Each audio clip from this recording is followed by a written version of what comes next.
أشهد أن لا إله إلا الله وحده لا شريك له وأشهد أن محمدا عبده ورسوله أما بعد فأعوذ بالله من الشيطان الرجيم بسم الله الرحمن الرحيم الحمد لله رب العالمين الرحمن الرحيم مالك يوم الدين إياك نعبد وإياك نستعين اهدنا الصراط المستقيم صراط الذين أنعمت عليهم غير المغضوب عليهم ولا الضالين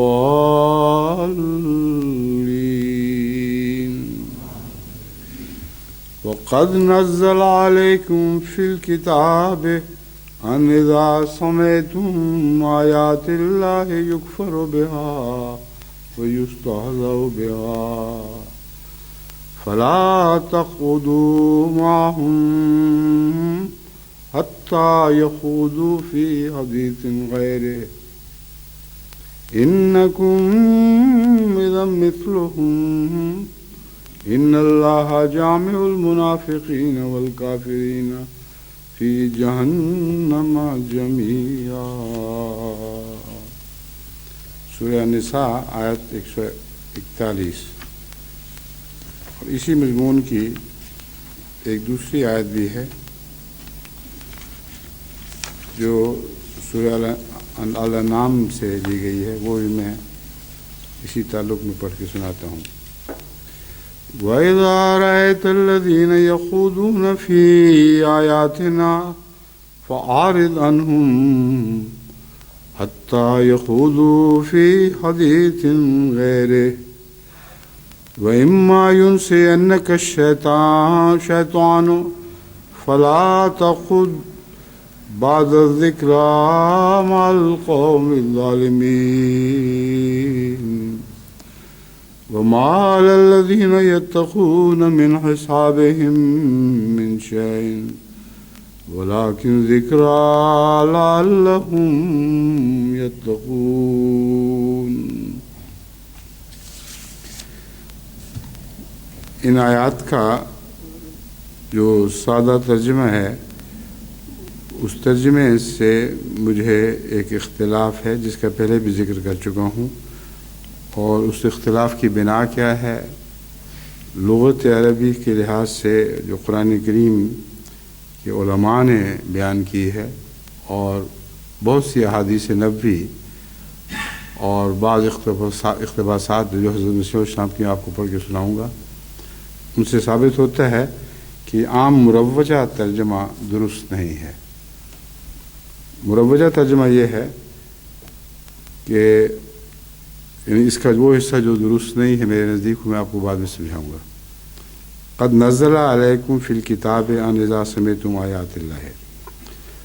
قرآن کریم میں الکتاب یعنی قرآن کریم میں بہت تاکید کے ساتھ یہ بات بیان ہوئی ہے قد نزلہ بہت تاکید کے ساتھ یہ بات بیان ہو چکی ہے ان اذا سمیتم آیات اللہ یکفر بہا کہ جب تم اللہ تعالیٰ کی آیات کا انکار سنو، یعنی بعض گروہ ایسے ہیں جو اللہ تعالیٰ کی آیات کا انکار کرتے ہیں، وَيُسْتَهْزَأُ بِهَا اور ان آیات سے تمسخر کرتے ہیں،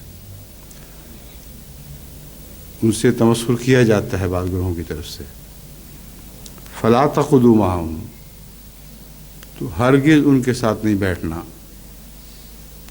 اب اگلا حصہ ہے جو اختلافی معنی رکھ رہا ہے، حتیٰ یخوضوا فی حدیث غیرہ، یہاں تک کہ وہ کسی اور بات میں محو ہو جائیں۔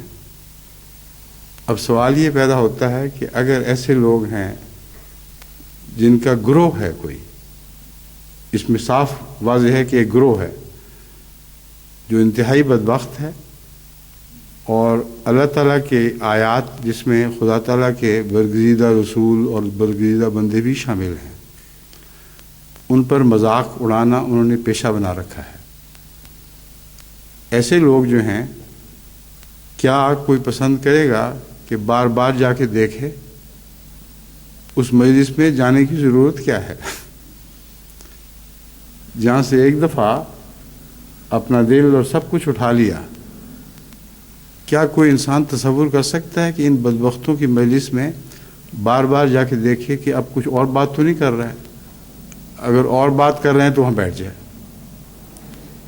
یہ جو منظر ہے یہ اس آیت کے عام سادہ ترجمے سے ابھرتا ہے، کیونکہ حتیٰ یخوضوا فی حدیث غیرہ میں حتیٰ کا معنی یہ لیا گیا ہے کہ یہاں تک کہ وہ دوسری بات شروع کر دیں۔ تو جب بیٹھ کے آدمی اٹھ ہی جائے گا تو اس کو کیا پتہ چلے گا؟ جو میں مضمون بیان کرنا چاہتا ہوں وہاں حتیٰ کا معنی ایون کے معنوں میں ہے۔ خواہ ایسے بدبخت لوگ دوسری باتیں بھی کریں تب بھی ہرگز ان کی مجلس میں نہیں جانا۔ اگر ایسا کرو گے تو تم ان جیسے ہو جاؤ گے۔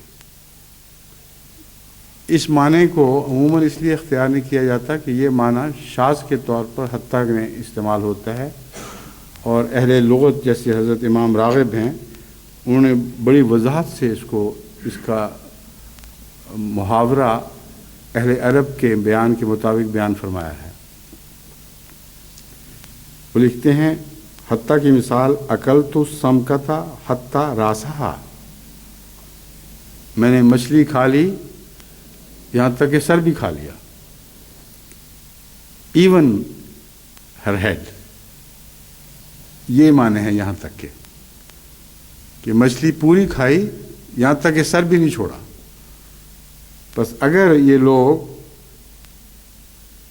دوسری بات میں بھی مبتلا ہو جائیں، گفتگو میں بھی مصروف ہو جائیں، تب بھی ان کے قریب نہیں جانا، کیونکہ یہ بدبختوں کا گروہ ہے۔ کوئی سوچ بھی نہیں سکتا کہ ایسے گروہ میں جا کے بیٹھے اور موقعوں کی تلاش میں رہے کہ کب یہ کوئی اور بات کریں تو مجھے وہاں بیٹھنا نصیب ہو جائے۔ ناممکن ہے کہ کوئی شخص جو دین کی غیرت رکھتا ہو اس گروہ کی طرف جانے کا تصور بھی کرے۔ انکم اذا مثلہم، یہ ہے آخر پہ انذار کہ ان کی مجلس میں خواہ تم عام حالات میں جاؤ خواہ دوسری باتوں میں جاؤ، جب بھی جاؤ گے اگر یہاں جا کے بیٹھنا تم نے شیوا بنایا تو ان جیسے ہو جاؤ گے، پھر تم میں اور ان میں کوئی فرق نہیں رہے گا۔ اور یہاں بہت دلچسپ اس آیت کا اختتام ہے کہ وہ لوگ جو منافقت کرتے ہیں اور بظاہر یہ کہتے ہیں کہ جب ہم گئے تھے تو ایسی باتیں نہیں کر رہے تھے، وہ بھی، اور کافر جو کھلو کھلی بے حیائی کی باتیں کرتے ہیں، فرمایا ان اللہ جامع المنافقین والکافرین فی جہنم جمیعا۔ ایسے لوگ جو کھلم کھلا خدا کے دین کا تمسخر اڑاتے ہیں وہ کافر ہیں، اور ایسے لوگ جو ان کے ساتھ میل جول رکھتے ہیں اور اپنے آپ کو بظاہر دینداروں میں شمار کرتے ہیں، دین والے لوگوں میں شمار کرتے ہیں، تو میں سارے اکٹھے جہنم میں پھینک دیے جائیں گے۔ دوسری آیت میں بھی یہی مضمون ہے جو میں نے بیان کیا ہے، وَإِذَا رَأَيْتَ الَّذِينَ يَخُوضُونَ فِي آيَاتِنَا فَأَعْرِضْ عَنْهُمْ، اور جب تو دیکھتا ہے ایسے لوگوں کو جو ہماری آیات کے متعلق بےہودہ کلام کرتے ہیں، فَأَعْرِضْ عَنْهُمْ صاف مطلب ہے کہ ان کے پاس جا کے بیٹھنے کا سوال ہی نہیں پیدا ہوتا، عارض عنہم ان سے منہ پھیر لے، ان سے پیٹھ پھیر لے، ان کی مجلس میں جا بھی نہ، حتیٰ یخوضوا فی حدیث غیرہ، یہاں تک کہ وہ کوئی اور کلام بکھریں تب بھی ان کی مجلس میں جانا۔ وَإِمَّا يُنْسِيَنَّكَ الشَّيْطَانُ، اگر بھول کے ایک دفعہ ایسا واقعہ ہو چکا ہو، شیطان نے تمہیں ان کی مجلس میں پہنچایا ہو، وہاں ایسی بیہودہ باتیں ہو رہی ہوں، تو وہ ایک ہی دفعہ ہو بس، اس کے بعد پھر اس کا یاد آنا ہو۔ فَلَا تَقُعُدْ بَعْدَ الذِّكْرَىٰ مَعَ الْقَوْمِ الظَّالِمِينَ، تو یہ ذکرہ جو آ چکی ہے، یہ نصیحت، اس کے بعد پھر کبھی آئندہ ان لوگوں کے پاس نہیں جانا۔ اگر ایک دفعہ بھی حادثتاً لا علمی میں تم چلے گئے اور وہاں یہ بیہودہ باتیں ہو رہی تھیں تو اٹھ کھڑے ہو، اور یہ پہلا واقعہ شیطان کے بلانے کے نتیجے میں ہوا ہے۔ اس نے تمہیں علم نہیں، تمہارے علم کا نہ ہونا گویا شیطان کی طرف منسوب ہوا ہے، لیکن جب یہ کھلی کھلی نصیحت آ جائے پھر کیا سوال پیدا ہوتا ہے؟ ہرگز ان کے قریب نہیں آنا، خواہ وہ کوئی دوسری باتیں ہی کر رہے ہوں۔ وَمَا عَلَى الَّذِينَ يَتَّقُونَ مِنْ حِسَابِهِمْ مِنْ شَيْءٍ وَلَكِنْ ذِكْرَىٰ لَعَلَّهُمْ يَتَّقُونَ، ان کا حساب اللہ پر ہے، متقیوں کو ان کو چھوڑ دینا چاہیے اور اپنے حساب کی فکر کرنی چاہیے۔ پھر فرمایا وَلَكِنْ ذِكْرَىٰ لَعَلَّهُمْ يَتَّقُونَ، یہ نصیحت ہے، بہت بڑی نصیحت ہے تاکہ لوگ تقوی اختیار کریں، ورنہ آہستہ آہستہ اچھے لوگ بھی جب بے غیرتی کا نمونہ دکھائیں تو رفتہ رفتہ گندے لوگ بن جایا کرتے ہیں، کبھی بھی ایک مقام پہ پھر نہیں ٹھہرتے۔ ایک دو دفعہ باتیں سنی، مذاق سنے، برداشت کر لیا، کبھی کوئی ہنسی بھی آ گئی اور پھر چسکا پڑ گیا، یہ ہو ہی نہیں سکتا کہ یہ لوگ پھر ان میں شامل نہ ہو جائیں۔ اب پہلا مسئلہ تو یہی ہے، غیرت اور حمیت کا فقدان ہے۔ تو جو شخص گوارا کرتا ہے ایسے لوگوں کو جو بے حیائی کی باتوں کا اڈا بنائے ہوئے ہیں، ان میں جانے میں اس کی کوئی حمیت، کوئی غیرت مانے نہیں ہوتی، تو یہ لازماً ایسے لوگ، ظاہر بات ہے فطرتاً یہی بات ظاہر ہوتی ہے کہ ان کے دل میں کچھ چور ہے، کوئی بے حیائی کا مرکز ہے، کوئی بے غیرتی کا مرکز ہے، ورنہ ناممکن ہے کہ وہاں جا کے چسکے لیں، جہاں پھپتیاں اڑائی جا رہی ہوں خدا اور خدا کے پیاروں پر، وہاں جا کے بیٹھنے کا سوال کیسے اٹھ سکتا ہے، سوائے اس کے کہ اپنے نفس میں، اپنے دل میں بے حیائی اور بے غیرتی کا کوئی مرکز موجود ہے، اسے تم بظاہر چھپا رہے ہو، لیکن جاتے ہو تو اسی مقصد کے لیے جاتے ہو کہ ایسی باتیں سنو۔ لیکن ایسے لوگوں کے لیے ایک کسوٹی ہے، وہ اسے استعمال کر لیں تو ان کو اپنی بے غیرتی اور بے حیائی کا صاف علم ہو جائے گا۔ اگر کسی شخص کے ماں باپ کے خلاف کوئی بے حیائی اور بدکلامی کی باتیں کرتا ہے اور منہ پھٹ ہے، بکواس کرتا ہے اس کی ماں یا اس کے باپ پر، کیا وہ سوچ سکتا ہے کہ وہ بار بار وہاں جائے اور دیکھے کہ اب کوئی اور باتیں تو نہیں کر رہا، میرے ماں باپ کے خلاف تو بکواس کرتا ہی ہے مگر شاید اب نہ کر رہا ہو؟ انسانی فطرت کے خلاف ہے، یہ ہو ہی نہیں سکتا۔ تو یہ سارے منافقین اس حوالے سے اپنے آپ کو پہچان سکتے ہیں، اپنے ماں باپ پر تو یہ غیرت، اپنے ماں باپ کے لیے تو یہ غیرت، اور محمد رسول اللہ صلی اللہ علیہ وسلم اور آپ کے دین کے لیے وہ غیرت، یہ منافقت ہے۔ اس لیے کسی شخص سے یہ بات لکی چھپی رہ نہیں سکتی، ڈھکی چھپی رہ نہیں سکتی۔ ضرور وہ اپنے نفس کو پہچان سکتا ہے اگر اسی صورت کو اپنے ماں باپ کے معاملے پر چسپاں کر کے دیکھے۔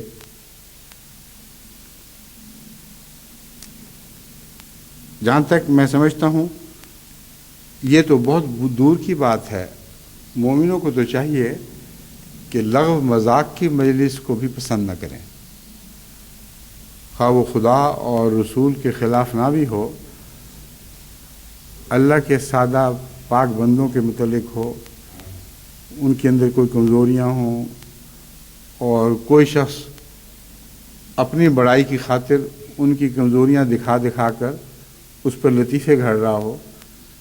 ایسے لوگ ہوتے ہیں، بظاہر دین کے خلاف نہیں کہتے، مگر میرے دل میں تو ان کے خلاف ایسی منافرت پیدا ہوتی ہے کہ سوائے اس کے کہ مجبوراً ان کو سلام علیک کہنا پڑے، وہ ہماری مجلس میں آ جاتے ہیں، ان کو نکالا نہیں جا سکتا، مگر ہم ان کی مجلس، میں کبھی ایسے لوگوں کی مجلس میں نہ جا کے بیٹھوں۔ بس جا کے بیٹھنے والا مسئلہ جہاں تک ہے، وہ تو ان کی مجلس کو بھی میں پسند نہیں کرتا۔ کئی دفعہ میں اپنے بچوں کو نصیحت کی ہے کہ ایسے آنے والے اگر تمہارے گھر جا کے ایسا اڈا لگائیں تو تمہاری غیرت کا تقاضا ہے یا شرافت کا، حیا کا تقاضا ہے کہ کہہ دو کہ ہمارے گھر ایسی باتیں نہ کریں۔ اگرچہ ہم آپ کے ہاں نہیں گئے، اس حد تک تو ہم نے اپنی ذمہ داری ادا کی، مگر آپ یہاں ایسی باتیں نہ کریں، ہمیں پسند نہیں ہے۔ پھر ملنا جلنا بے شک رکھیں۔ یہ وہ لوگ ہیں جن سے ملنا جلنا ممکن ہے، مگر بعض شرائط کے ساتھ۔ حتیٰ یخوضوا فی حدیث غیرہ میں یہ مضمون پھر ہوگا کہ سوائے اس کے کہ اور باتیں شروع کر دیں۔ اب میں اس تعلق میں حضرت صلی اللہ علیہ وآلہ وسلم کے بعض ارشادات آپ کے سامنے رکھتا ہوں، جو خود اپنا مضمون کھول رہے ہیں، بالکل ظاہر و باہر ہیں۔ مشکات المصابیح میں، کتاب الآداب میں ایک حدیث درج ہے جو ابی موسیٰ سے ہے۔ ابو موسیٰ روایت کرتے ہیں کہ رسول اللہ صلی اللہ علیہ وآلہ وسلم نے فرمایا، نیک اور برے ہمنشین کی مثال کستوری رکھنے والے اور دھونکنی چلانے والے کی ہے۔ نیک اور برے ہمنشین کی مثال کستوری رکھنے والے اور دھونکنی چلانے والے کی ہے۔ کستوری رکھنے والا یا تو تجھے کچھ دے گا یا تو اس سے کچھ خرید لے گا۔ اب یا تو اس سے کچھ دے گا، تجھے کچھ دے گا، یا اس سے تو خرید لے گا۔ یہ ایسی مزیدار بات ہے کہ اس زمانے کی تجارت میں بھی یہ اطلاق پاتی تھی اور آج کل بھی پاتی ہے۔ بہت سی خوشبوؤں کی دکانیں ہیں جہاں ہم جاتے ہیں تو کوئی کھڑا ہوا وہاں تھوڑی سی خوشبو آپ کی اور کھلا دیتا، وہ خوشبو جو آپ کے اوپر ڈالتا ہے یہ بتانے کی خاطر کہ ہمارے پاس ایسی اچھی خوشبوئیں ہیں، پسند ہو تو یہ لے لو۔ تو یہ عجیب بات ہے، یہ انسانی فطرت ہے جو نہیں بدلتی۔ خوشبو والا پھیلاتا ہے، بدبو والا نہیں پھیلاتا۔ بدبو والا تو اس کو چھپاتا ہے اگر وہ نیک فطرت ہے، وہ پسند نہیں کرتا کہ اس سے بدبو آ رہی ہو تو کوئی اس کے قریب آ جائے۔ بس حضرت صلی اللہ علیہ وآلہ وسلم نے کیسی پیاری بات کہی ہے جو ہمیشہ سے انسانی فطرت سے تعلق رکھنے والی ہے۔ کستوری رکھنے والا یا تو تجھے کچھ دے گا یا تو اس سے کچھ خرید لے گا۔ کوئی بہت ہی کنجوس ہو تو کچھ بھی نہیں دیتا، مگر اس سے لوگ خریدتے تو ہیں نا۔ یا پھر کم از کم تجھے عمدہ خوشبو تو آئے گی، یہ تو ہوگا کہ تمہیں کچھ دیر کے لیے مزہ آ جائے خوشبو کا، اور ہو سکتا ہے کپڑوں میں بھی رس بس جائے، لیکن دھونکنی چلانے والا یا تیرے کپڑے جلائے گا، جو آگ کو تیز کر رہا ہے دھونکنی چلا کے، یا وہ تیرے کپڑوں کو جلائے گا، یا پھر تو اس سے بدبو ہی پائے گا، کیونکہ دھواں پھیل رہا ہے، منہ گندا ہو رہا ہے، جسم کالا ہو رہا ہے، اور اس کی بدبو بھی اٹھتی ہے بڑی سخت۔ تو فرمایا ایسے لوگوں سے پرہیز کر،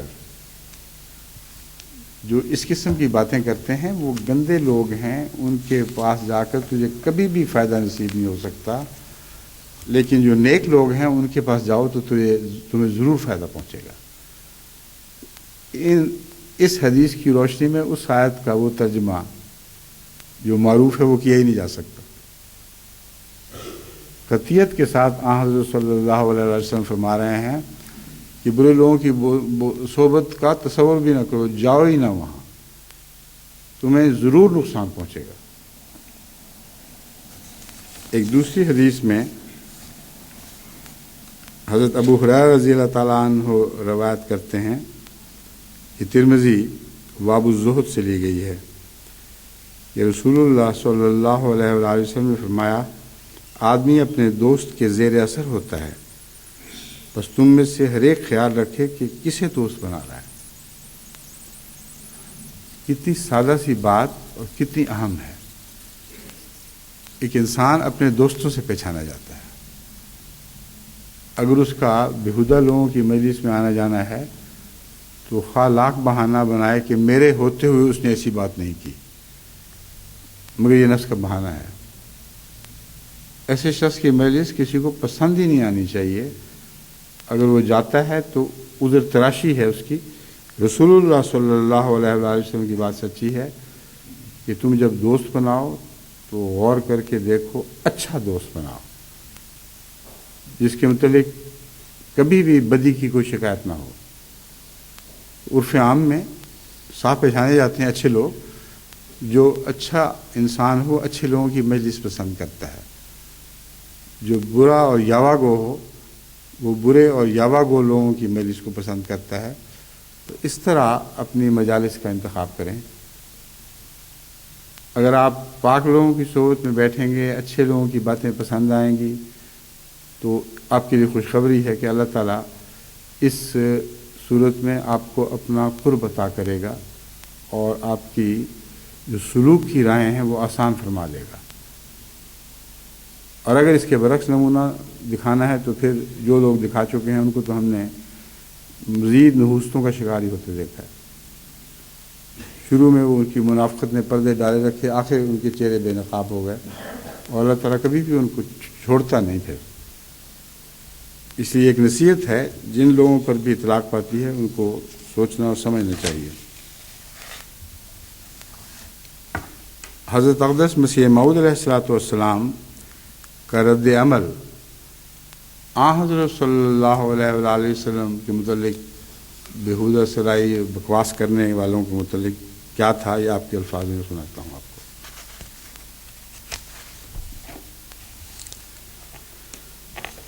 فرماتے ہیں، اس کا یہ ترجمہ ہے، عیسائی مشنریوں نے ہمارے رسول اللہ صلی اللہ علیہ وسلم کے خلاف بے شمار بہتان گھڑے ہیں اور اپنے اس دجل کے ذریعے ایک خلق کثیر کو گمراہ کر کے رکھ دیا ہے۔ میرے دل کو کسی چیز نے کبھی اتنا دکھ نہیں دیا، کبھی اتنا دکھ نہیں پہنچایا جتنا کہ ان لوگوں کے اس ہنسی ٹھٹھا نے پہنچایا ہے جو ہمارے رسول پاک کی شان میں کرتے رہتے ہیں۔ ان کے دل آزار تان و تشنی نے، دل کو دکھانے والے تان و تشنی نے، جو حضرت خیر البشر کی ذات والا صفات کے خلاف کرتے ہیں، میرے دل کو سخت زخمی کر رکھا ہے۔ خدا کی قسم، اگر میری ساری اولاد اور اولاد کی اولاد اور میرے سارے دوست اور میرے سارے معاون و مددگار میری آنکھوں کے سامنے قتل کر دیے جائیں اور خود میرے ہاتھ اور پاؤں کاٹ دیے جائیں اور میری آنکھ کی پتلی نکال پھینکی جائے اور میں اپنی تمام مرادوں سے محروم کر دیا جاؤں اور اپنی تمام خوشیوں اور تمام آسائشوں کو کھو بیٹھوں،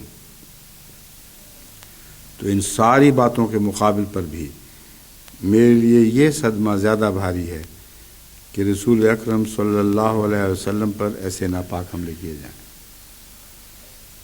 یہ بظاہر ایک مبالغہ لگ رہا ہے، لیکن اگر یہ دو باتیں پیش ہوتی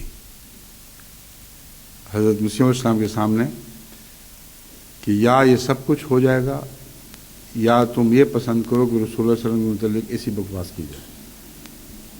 اس تقابل کی صورت میں لازماً حضرت مسیح موعود علیہ السلام کا یہی رد عمل ہونا تھا. اس لیے کوئی احمق اس کو مبالغہ نہ سمجھے. اگر کسی کو کہا جائے یہ سب کچھ کر دیا جائے گا اب رسول اللہ صلی اللہ علیہ وسلم کے خلاف گستاخی کو قبول کرو کہ ہرگز نہیں کروں گا. جتنے شہداء ہیں ان کی شہادت کے پیچھے یہی جذبہ کار فرما ہوتا ہے. حضرت صلی اللہ علیہ وآلہ وسلم کے زمانے میں ایک صحابی جو قید کیا گیا، اس کی گردن اڑانے سے پہلے اس سے یہی سوال کیا گیا تھا، کیا تم پسند نہیں کرو گے کہ تمہاری گردن چھوڑ دی جائے اور تمہاری جگہ محمد رسول اللہ صلی اللہ علیہ وسلم کی کوئی گردن پہنچے؟ اس نے کہا خدا کی قسم میں تو یہ بھی پسند نہیں کروں گا کہ میری گردن چھوڑ دی جائے اور محمد رسول اللہ کو مدینے کی گلیوں میں کوئی کانٹا چوب جائے. کتنا عظیم الشان عشق ہے، کیسی دل کی صفائی اور پاکیزگی ہے. یہ مضمون ہے جو حضرت مسیح موعود علیہ السلام بیان فرما رہے ہیں. اگر وہ صحابی حضور اکرم صلی اللہ علیہ وسلم یہ عشق رکھتا تھا تو مسیح موعود علیہ السلام جو عشق کی انتہا کو پہنچے ہوئے تھے ان کا تصور کریں کہ دل کا کیا حال ہوگا. بس ہرگز اس تحریر میں ایک ادنا بھی مبالغہ نہیں جو میں نے آپ کے سامنے پڑھ کے سنائی ہے.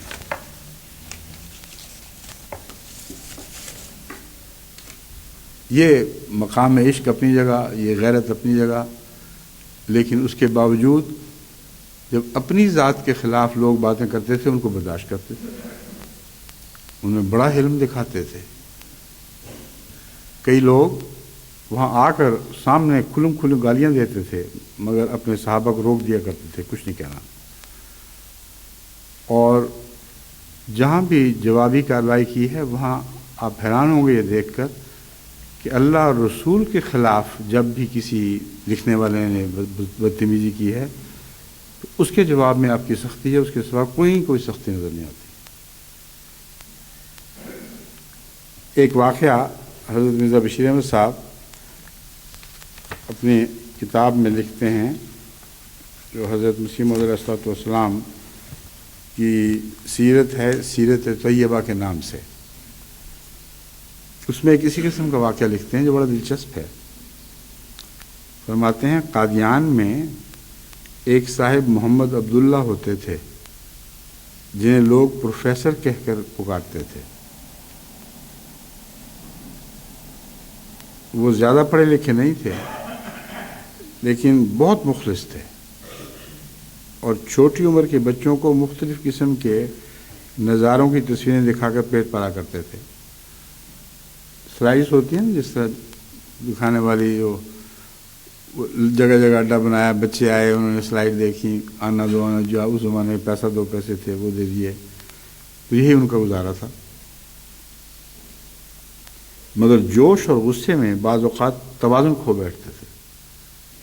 ان کی طبیعت ایسی تھی، اتنا جوش آتا تھا، اتنا غصہ آتا تھا اپنی مرضی کے خلاف بات پر کہ پھر برداشت ناممکن ہو جاتی تھی. ایک دفعہ حضرت مسیح موعود علیہ السلام کی مجلس میں کسی نے بیان کیا کہ فلاں مخالف نے حضور کے متعلق فلاں جگہ بڑی سخت زبانی سے کام لیا ہے. اس کی تفصیل بیان کرنے کی ضرورت نہیں، نہ حضرت میاں بشیر احمد صاحب نے اس کو یہاں بیان فرمایا ہے، مگر دوسری جگہ جو تفاصیل ملتی ہیں ان میں بہت ہی گندی باتیں کی گئی ہیں حضرت مسیح موعود علیہ السلام کے متعلق، اور وہاں بھی جو صحابہ تھے وہ برداشت نہیں کر سکے اور جواب میں بعض دفعہ وہی گندی بات استعمال کی اور حضرت مسیح علیہ السلام نے اس کو ناپسند فرمایا. ہرگز تمہارے لیے زیبا نہیں تھا کہ تم اس کلام کو اپنے منہ سے نکالتے. تو یہی صاحب ہیں عبداللہ صاحب جن کی ذکر میں کر رہا ہوں اب، کہ ایک دفعہ کسی نے یہ بیان کیا کہ بڑی سخت زبان کی ہے اور گالیاں دی ہیں. پروفیسر صاحب کو اتنا غصہ آیا کہ کھڑے ہو کر کہا اگر میں ہوتا تو اس کا سر پھوڑ دیتا. تم جو باتیں بیان کرے تمہیں شرم نہیں آئی؟ تم نے کچھ نہیں کیا اس کا؟ میں ہوتا تو اس کا سر پھوڑ دیتا۔ اس پہ حضرت مسیح علیہ السلام نے بے ساختہ فرمایا نہیں نہیں، ایسا نہیں چاہیے، ہماری تعلیم صبر اور نرمی کی ہے۔ اب دیکھ لیے کتنی گندی باتیں ہیں جن کو قلم برداشت نہیں کر سکتا کہ لکھے، اور زبان پسند نہیں کرتی کہ ان کا کوئی حرف زبان اپنی زبان پنوں کی زبان پر آنے دے۔ فرمایا ہماری تعلیم صبر اور نرمی کی ہے، ایسا نہیں کرنا چاہیے۔ اب پروفیسر صاحب مخلص بھی تھے اور آپے سے باہر ہونے کے بھی عادی تھے۔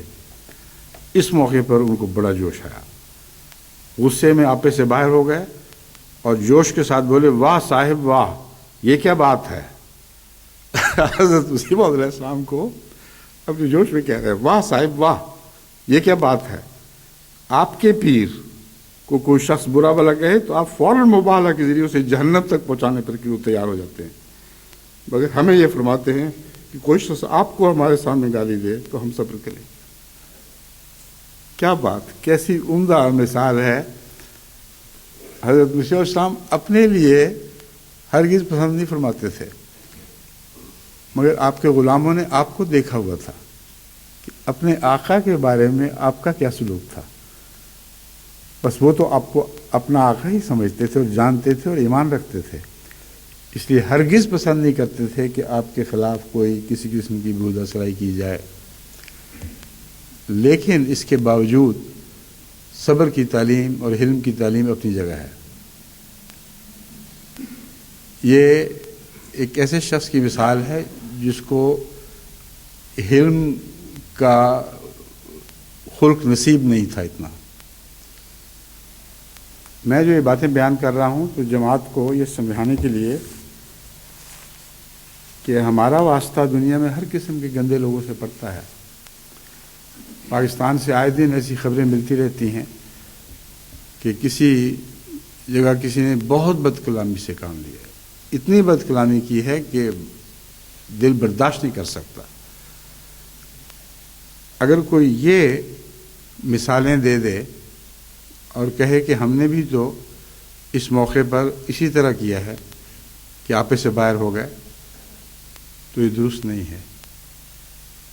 حضرت مسیح موعود علیہ السلام نے کبھی بھی رسول اللہ کے دشمنوں پر ہاتھ نہیں اٹھایا، کبھی بد کلامی کرنے والوں کے خلاف جو جوابی کارروائی کی ہے وہ اسی حد تک رکھی ہے جس حد تک اس کی بد کلامی کا تقاضا تھا، اور حتی المقدور بد کلامی سے پرہیز کیا ہے، مگر کہیں کہیں جوش میں ایسے کلمے نکل گئے ہیں جسے آج تک ملا لوگ اچھالے پھرتے ہیں۔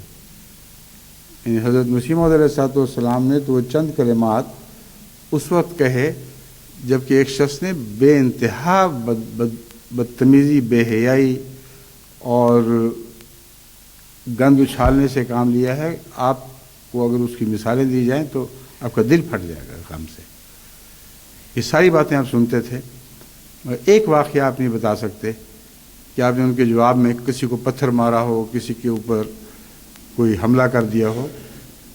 اور یہ بابا فلاسفر جو تھے، یہ عبداللہ صاحب، آپ ان کے مرید نہیں ہیں، آپ مسیح علیہ السلام کے مرید ہیں۔ ان کا ایک رنگ تھا اپنی غیرت کے اظہار کا، وہ کر دکھایا انہوں نے، مگر جماعت کو سبق مسیح موعود علیہ السلام کے عمل سے لینا چاہیے۔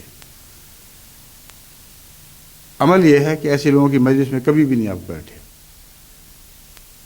کبھی ایسے لوگوں کی صحبت کو اختیار نہیں فرمایا، اور یہی قرآنی تعلیم ہے۔ بس قرآنی تعلیم جو آپ کے سامنے رکھی ہے وہ یہ نہیں ہے کہ جب ایسے لوگ بےہودہ سرائی کریں تو پتھر اٹھاؤ اور ان کے سر پھاڑ دو۔ فرمایا کہ اٹھ جایا کرو، پھر دوبارہ ان کے پاس جانے کا تصور بھی نہ کرو۔ بس آپ کو یہ تعلیم ہے کہ ایسے لوگوں سے قطع تعلقی مستقل رکھیں، اور کبھی سوچے بھی نہ کہ آپ ان بدبختوں کی صحبت میں بیٹھ سکتے ہیں، لیکن عملاً جبر سے کام نہیں لینا، عملاً کوئی ایسی حرکت سرزد نہ ہو جو قرآن کریم کی اس آیت، اسوہ حضرت رسول اللہ صلی اللہ علیہ وسلم اور اسوہ مسیح موعود علیہ السلام کے مخالف ہو۔ اب جو مجھے فکر رہتی ہے وہ یہ ہے کہ پاکستان میں بہت ہی بدگوئی کی جاتی ہے. آئے دن مجھے خطوں میں بعض اشارے ملتے ہیں کہ اس قسم کی بکواس کر رہے ہیں لوگ. اب مصیبت یہ ہے کہ ان کے پاس تو جاتا کوئی نہیں، لیکن وہ گھروں پر دیواروں پر گندگی لکھتے رہتے ہیں. اور یہ مولویوں کا جو شیوا ہے یہ ساری دنیا میں پھیلا ہوا ہے. اب اندازہ کریں کہ کہاں تک یہ لوگ پہنچے ہیں. برازیل میں ٹوائلٹس کے اوپر اشتہار لگے ہوئے ہیں جگہ جگہ انہی خبیث مولویوں کے کہ نعوذ باللہ من ذالک حضرت مسیح علیہ السلام کا انجام یہاں ہوا تھا. اب اس کی تفصیلی جواب کا تو یہ موقع نہیں، مگر میں آپ کو بتانا چاہتا ہوں کہ ہمارا جن بدبختوں سے رابطہ ہے یہ تو دوسرے تمام بدبختوں اور دیریوں سے آگے بڑھ چکے ہیں. حضرت مسیح علیہ السلام کے زمانے میں ایک شخص لیکھ رام تھا جس کا آگے ذکر آئے گا. اس نے اور اس کے ساتھی آریوں نے بہت بکواس کی ہے رسول اللہ علیہ وسلم کے خلاف، مگر اس حد تک نہیں گئے جس حد تک حضرت مسیح علیہ السلام کے دشمن گئے، اور ابھی تک اس پر قائم ہیں اور یہی سلسلہ ان کا جاری ہے. پاکستان میں احمدی گھروں کی دیواریں بدبو سے یعنی گندگی سے کالی کی گئی ہیں اور ان کے صبر کی آزمائش ہے. ان لوگوں کو میں سمجھا رہا ہوں کہ آپ لوگ اگرچہ درست ہے کہ وہاں تک نہیں پہنچتے، وہ آپ تک پہنچتے ہیں، کوئی چارہ نہیں ہے، کوئی مفر نہیں ہے، مگر اس قسم کی بے حیائیاں اور زیادتیاں خواہ وہ لوگ آپ تک آ کے کریں تبھی آپ کو برداشت کرنی ہوگی. اور یہ برداشت جو ہے یہ مذہبی غیرت کے خلاف نہیں ہے، یہ برداشت مذہبی غیرت کے عین مطابق ہے. آن حضرت صلی اللہ علیہ وسلم اور دیگر انبیاء پر اسی قسم کی بہتان تراشیاں کی گئیں اور ان کے گھروں تک پہنچ کے کی گئیں. یعنی ایسے دشمن تھے جو رسول اللہ علیہ وسلم کے گھر جا کر سخت بےہودہ باتیں کرتے تھے. تو اس لیے آپ رسول اللہ صلی اللہ علیہ وسلم سے افضل نہیں ہیں، آپ رسول اللہ صلی اللہ علیہ وسلم کے ادنا ترین غلام ہیں. آپ کے گھروں تک پہنچ کر اگر کوئی ایسی بے حیائی کی باتیں کرتا ہے تو لازماً آپ کو برداشت کرنی ہوگی اور اللہ سے گریہ زاری کرے. انی اشکو بسی و حزنی الی اللہ، وہ مثال پکڑیں کہ میں تو اپنا غم اپنا دکھ صرف اللہ کے حضور پیش کرتا ہوں، اور اس بات میں آپ کی فلاح ہے. کیونکہ قرآن کریم اس بات کا ضامن ہے کہ اس قسم کی اظہار رسانی میں سے ہر دکھ کے جواب میں اللہ تعالیٰ آپ کے درجے بڑھائے گا. بس میں آپ کو ایسے صبر کی تلقین نہیں کر رہا جس کا نتیجہ کچھ نہ ہو، صرف دکھ ہی دکھ ہو، بلکہ ایسے صبر کو جو خدا قبول فرما لے. بہت میٹھے پھل لگتے ہیں، اس صبر کو کوئی میٹھا پھل نہیں لگتا جو مجبوری اور بے اختیاری کا نام ہے. لیکن جہاں آپ سر پھوڑ سکتے ہو اور نہ پھوڑیں، وہ صبر ہے جو للہ ہوا کرتا ہے، اور اللہ تعالیٰ ضرور اس کی بہترین جزا دیتا ہے. یہ ہو ہی نہیں سکتا کہ خدا کی خاطر صبر کرنے والوں کو اللہ تعالیٰ جزا نہ دے. بس پاکستان ہو یا دوسرے ایسے ممالک، ان سب میں احمدیوں کو اس بات میں احتیاط کرنی چاہیے، کیونکہ اگر انہوں نے ایک جگہ اپنا رد عمل دکھا دیا تو اسی کا مولوی انتظار کر رہا ہے. وہ چاہتے ہیں کہ کہیں احمدی مجبور ہو کے بے اختیار ہو کے کسی کا سر پھوڑے تو ہم سارے پاکستان میں یا دوسرے ممالک میں ان کے سر پھوڑتے پھریں کہ انہوں نے ہمارا ایک سر پھوڑا تھا اس لیے ہم ان کے 1000 سر پھوڑیں گے. اور اس بات کو کوئی حکومت نہیں دیکھے گی کہ بے حیائی کس نے کی تھی، بدتمیزی کس نے کی تھی، کون ہے جس نے مجبور کر دیا تھا آپ کو. نہ کوئی عدالت دیکھے گی، نہ حکومت کا کوئی کارندہ دیکھے گا. ایک دفعہ آپ کریں تو جوابی کارروائی یہ ضرور ہوگی. تو اب دیکھیں حکمت اور عقل کا تقاضا کیا ہے. کیا ایک شخص کا سر پھوڑنے کی خاطر اب تمام احمدیوں پر ظلم ہوتا دیکھیں گے؟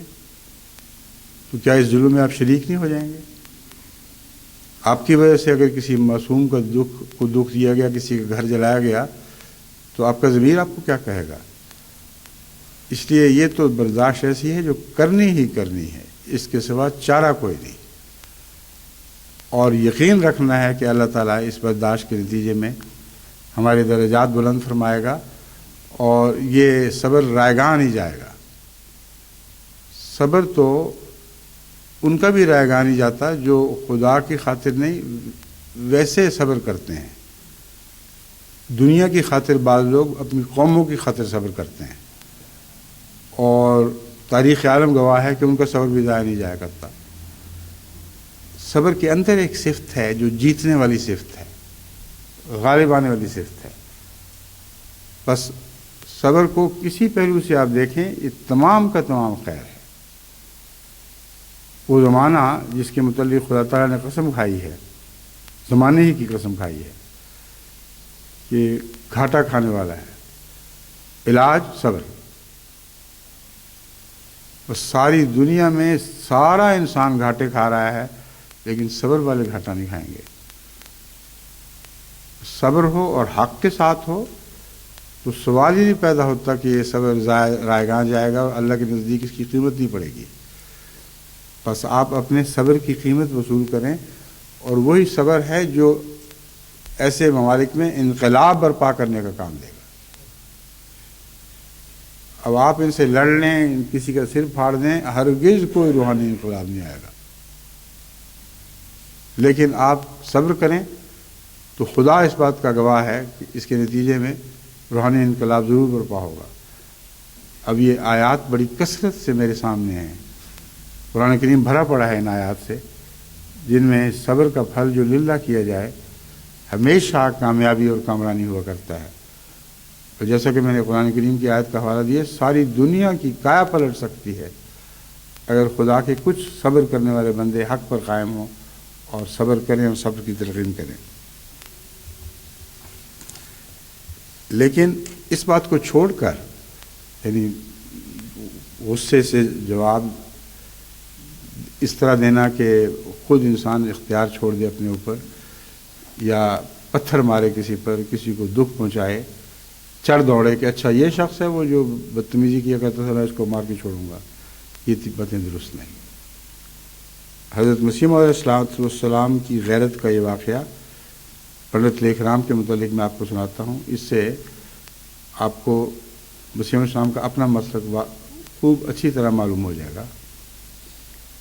ایک دفعہ حضرت مسیح موعود علیہ السلام فیروز پور سے قادیان کو آ رہے تھے۔ ان ایام میں حضرت میر ناصر نواب صاحب مرحوم فیروز پور میں مقیم تھے،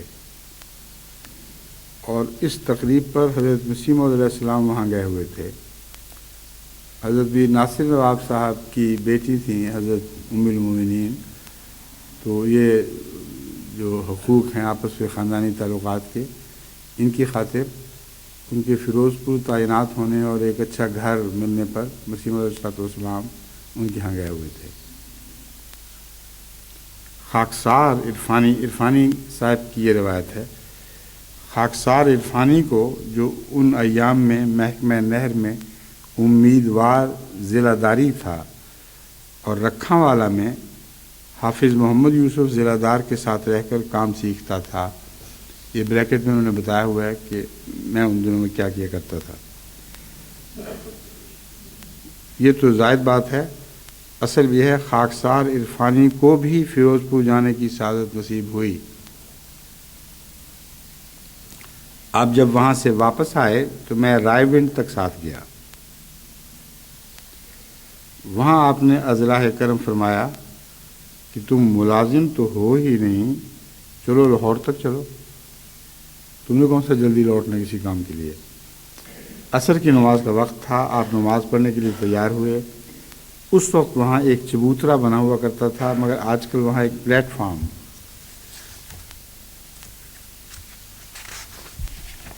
فارم ہے۔ میں پلیٹ فارم کی طرف گیا تو پنڈت لیکھ رام، جس کو آریہ مسافر کہا کرتے تھے یہ آریہ لوگ، پنڈت لیکھ رام آریہ مسافر، جو ان ایام میں پنڈت دیانند صاحب کی لائف لکھنے کے کام میں مصروف تھا،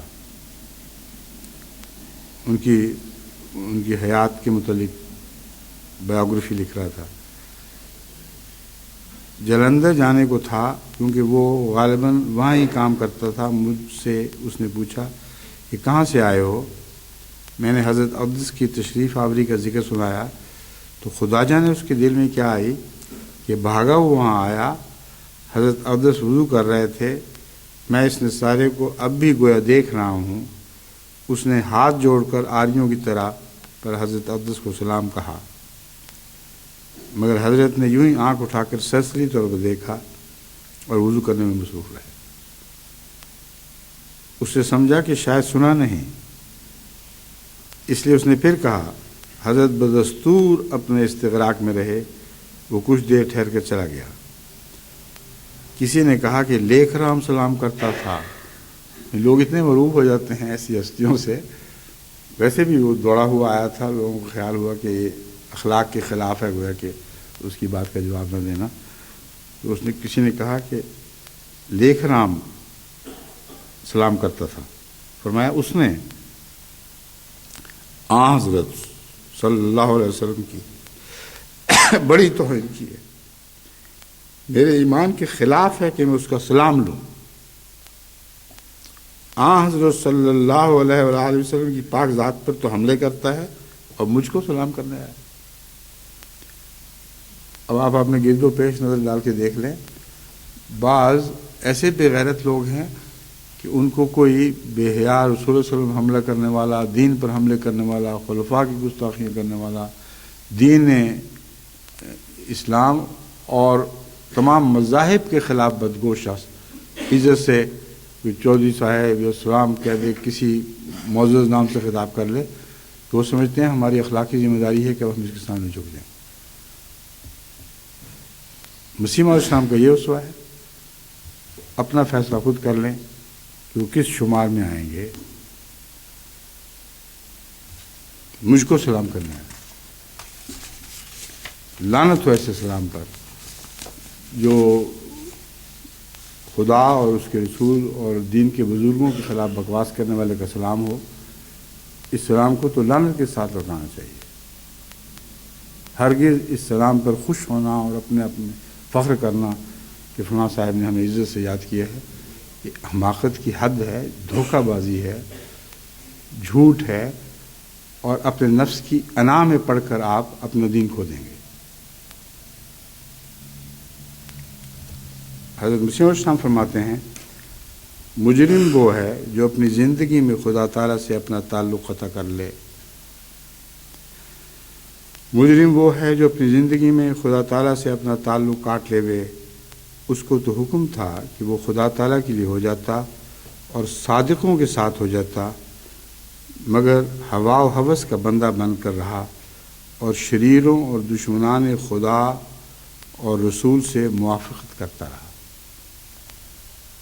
جو شخص بھی شریروں کی مجلس کو قبول کرتا ہے اور اچھوں سے الگ رہتا ہے، اس کے مطابق مسیح السلام کا یہ ارشاد ہے کہ زندگی میں چاہیے تھا کہ وہ تعلق کاٹ لے.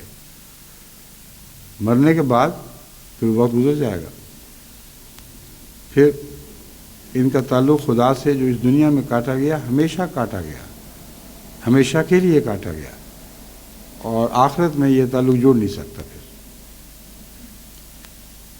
فرماتے ہیں جو خدا تعالیٰ کے لیے ہو جاتا ہے خدا تعالیٰ اس کا ہو جاتا ہے. خدا تعالیٰ اپنی طرف آنے والے کی سعی اور کوشش کو ضائع نہیں کرتا. یہ ممکن ہے کہ زمیندار اپنا کھیت ضائع کر لے، نوکر موقوف ہو کر نقصان پہنچا دے، امتحان دینے والا کامیاب نہ ہو، مگر خدا کی طرف سعی کرنے والا کبھی بھی ناکام نہیں رہتا. اس کا سچا وعدہ ہے والذین جاہدوا فینا لنہدینہم سبلنا، کہ وہ لوگ جو ہمارے رستوں پر چلتے ہیں یہ وہی لوگ ہیں جو غیروں سے تعلق کاٹ لیتے ہیں خدا کی خاطر، تو ان کا سفر خدا کی طرف ضرور شروع ہو جاتا ہے. یہی میں نے شروع میں آپ کو بتایا تھا کہ اگر آپ چاہتے ہیں کہ خدا کی طرف آپ کا سفر آسان ہو تو خدا کی خاطر بعض لوگوں سے تعلق کاٹیں اور جب خدا کی خاطر بعض لوگوں سے تعلق کاٹیں گے تو اللہ آپ سے بہت زیادہ تعلق رکھے گا. یہ ہو ہی نہیں سکتا کہ کسی کی خاطر کسی کو چھوڑا جائے اور وہ بھی منہ نہ لگائے. اپنے دنیا کے روزمرہ کے دستور میں آپ جانتے ہیں یہ ایک ایسی فطری حقیقت ہے جس کو تبدیل کیا ہی نہیں جا سکتا. کوئی شخص بھی آپ کی خاطر کسی سے مخالفت لیتا ہے آپ لازماً اس کو گلے لگائیں گے اور پیار کریں گے. تو اللہ کے متعلق سوچیں کہ اللہ جو سب سے زیادہ شکر ادا کرنے والا ہے، ان معنوں میں شکر ادا کرنے والا ہے، اس نے اپنے شکر کے بھی رنگ رکھے ہیں. کوئی اللہ تعالیٰ کو شکر میں بھی شکست نہیں دے سکتا. جب وہ شکریہ ادا کرتا ہے تو کمال کر دیتا ہے. فرمایا والذین جاہدوا فینا لنہدینہم سبلنا. خدا تعالیٰ کی راہوں کی تلاش میں جو یا ہوا وہ آخر منزل مقصود پر پہنچا. دنیاوی امتحانوں کے لیے تیاریاں کرنے والے اور راتوں کو دن بنا دینے والے طالب علموں کی محنت اور حالت کو ہم دیکھ کر رحم کھا سکتے ہیں. کئی لوگ ہیں بیچارے ساری رات جاگتے ہیں اور کچھ بھی نہیں بنتا، ہر دفعہ امتحان میں فیل ہو جاتے ہیں. ایسے لوگ کثرت سے میرے پاس آتے ہیں یا خط لکھتے ہیں. ان بیچاروں کو سمجھ نہیں آتی کہ ہوا کہ کریں کیا. امتحان میں جاتے ہی دماغ معاف ہو جاتا ہے، اچھا بڑا پڑھا لکھا بھی بھول جاتا ہے. ان کی حالت کو دیکھ کر ہم رحم کر سکتے ہیں. تو کیا اللہ تعالیٰ جس کا رحم اور فضل بے حد اور بے انت ہے اپنی طرف آنے والے کو ضائع کر دے گا؟ ہم تو ایک امتحان کے طالب علم پر بھی رحم کرتے ہیں جس کی محنت ضائع جا رہی ہے، مگر جو خدا کی طرف زور مار رہا ہو اس کا یہ امتحان ہے، اس کا یہ نصاب ہے. وہ خدا تعالیٰ کی طرف زور مار رہا ہو تو ہم لوگ تو کسی غیر طالب علم پر رحم کریں اور وہ اس پر رحم نہ کرے جو خدا تعالیٰ کی طرف جد و جہد کر رہا ہو اور کوشش کر رہا ہو. ہرگز نہیں. اللہ تعالیٰ کسی کی محنت کو ضائع نہیں کرتا. ان اللہ لا یضیع اجر المحسنین. اللہ تعالیٰ احسان کرنے والوں کے اجر کو ضائع نہیں کیا کرتا. پھر فرماتا ہے من یعمل مثقال ذرۃ خیرا یرہ، کہ جو شخص ایک ذرہ برابر بھی نیکی کرے اس کو اللہ تعالیٰ دیکھتا ہے. یعنی اس کو ان معنوں میں دیکھتا ہے کہ لازماً اس کو بے اجر نہیں رہنے دیتا. ایک ذرہ نیکی کا اجر بھی بعض دفعہ پہاڑ کے برابر ہو جاتا ہے. بس محاورے میں تو ہے کہ رائی کا پہاڑ بنا دیا. انسان یہی کام کیا کرتا ہے مبالغہ آمیزی میں. ایک ہی ذات ہے، وہ اللہ کی ذات ہے جو رائی کے بھی پہاڑ بنا دیا کرتا ہے. چنانچہ ایسے کثرت سے واقعات ملتے ہیں کہ ایک انسان نے عمر بھر بدیوں میں ضائع کر دی، پر ایک دن ایک چھوٹی سی نیکی کرنے کی ایسی توفیق ملی جو صرف اللہ کے لیے تھی، اور اس کے بعد پھر نیکیوں کے پہاڑ اس کے حق میں جمع کر دیے گئے. بس واقعتاً رائی کا پہاڑ بنتا ہے لیکن ان معنوں میں بنتا ہے. بندوں کے جھوٹ اور مبالغہ آمیزی سے پہاڑ بنے بھی تو بے معنی اور بے حقیقت ہوا کرتا ہے. ہم دیکھتے ہیں کہ ہر سال ہزارہا طالب علم سال کی محنت اور مشقتوں پر پانی پھرتا ہوا دیکھ کر روتے رہ جاتے ہیں. یہ بالکل درست ہے. ہزارہا طالب علم ہیں، اب تو لاکھوں ہوں گے، اور خودکشیاں کر لیتے ہیں. میرے علم میں بھی ہیں ایسے لوگ، ایسے طالب علم جنہوں نے خودکشی کی محض اس لیے کہ کامیاب نہیں ہو سکے. اور جاپان میں تو یہ عام سلسلہ ہے، ناکامی ہوئی اور خودکشی ہو گئی ساتھ ہی. مگر اللہ تعالیٰ کا فضل عظیم ایسا ہے کہ وہ ذرا سے عمل کو بھی ضائع نہیں کرتا.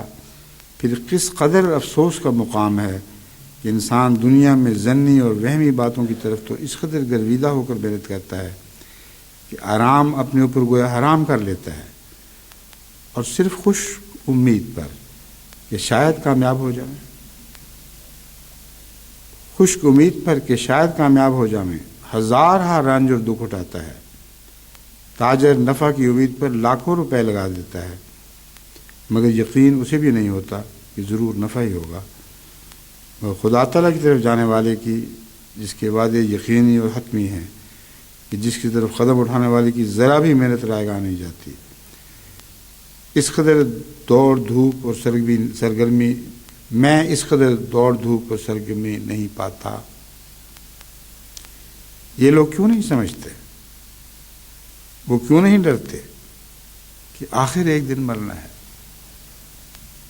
یہ جو موت کا تصور ہے، اس کا یقینی ہونا، یہ سب سے زیادہ آپ کو برائیوں سے دور کرنے اور نیکیوں کی طرف قدم بڑھانے میں مددگار ہو سکتا ہے۔ اپنے سینکڑوں مرتے ہوئے دیکھے ہوں گے، یا اگر کسی کا دائرہ محدود ہے 15 20 30 ایسے لوگ تو انہوں نے ضرور دیکھے ہوں گے کہ ان کے اندر گھروں میں پھرا کرتے تھے، اچھی اچھی باتیں کیا کرتے تھے، ان کے بزرگ بھی تھے یا ان کے گھروں میں آنے جانے والے لوگ تھے۔ اب وہ کہاں گئے ہیں؟ جیسے میں یہاں آیا ہوں جماعت انگلستان میں، بغیر سے بہت برکت پڑی ہے، کثرت سے لوگ باہر سے آئے ہیں، مگر بہت پیارے پیارے چہرے ہیں، بہت نیک لوگ، مسجدوں میں آنے جانے والے، جماعتی کاموں میں آگے وہ سب غائب ہو گئے۔ بس موت ایک اتنی یقینی حقیقت ہے کہ زندگی اتنی یقینی نہیں، کیونکہ بچہ پیدا ہوتے ہی بھی مر جاتا ہے، یعنی زندگی ابھی وجود میں نہیں آئی تو مر گئی۔ لیکن موت پر زندگی کو ان معنوں میں فتح نہیں کہ موت اٹل ہے اور زندگی اٹل نہیں۔ زندگی کی لاکھوں قسمیں ہیں جو پنپنے سے پہلے ضائع ہو جاتی ہیں اور موت ان پر غالب آ جاتی ہے۔ بس یہ موت کا جو پہلو ہے، اس کو اگر آپ پیش نظر رکھیں، اس وقت کا تصور کریں جب بالآخر خدا کو جان دینی ہے، کہ دنیا چھوڑ کر جانا ہوگا، پھر کس حسرت سے آپ دیکھیں گے اپنی طرف، حسرت کے ساتھ دیکھنے والوں کو۔ وہ روئیں گے، آپ کی مدح کے گیت بعد میں گاتے رہیں گے، مگر آپ اس وقت جانتے ہوں گے کہ آپ کی خاطر یہ کچھ بھی نہیں کر سکتے۔ ان کی تعریفیں بیکار جائیں گی، ان کے ذکر خیر، ان کی محافل، ان کی مجالس، ان کے 40ویں سب بے معنی۔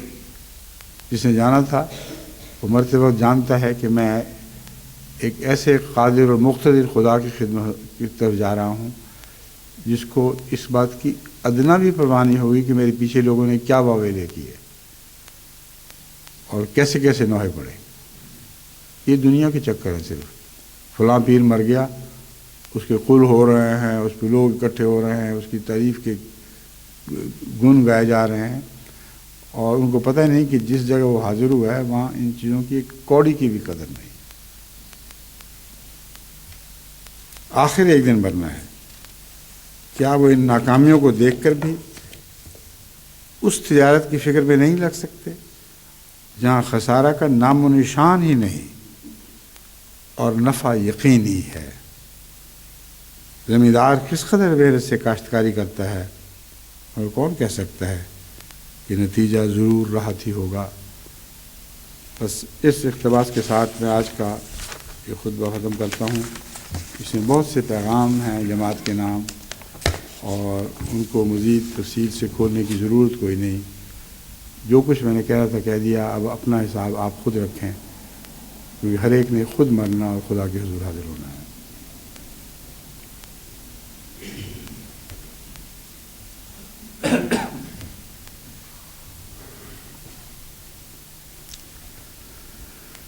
الحمد لله نحمده ونستعينه ونستغفره ونؤمن به ونتوكل عليه ونعوذ بالله من شرور أنفسنا ومن سيئات أعمالنا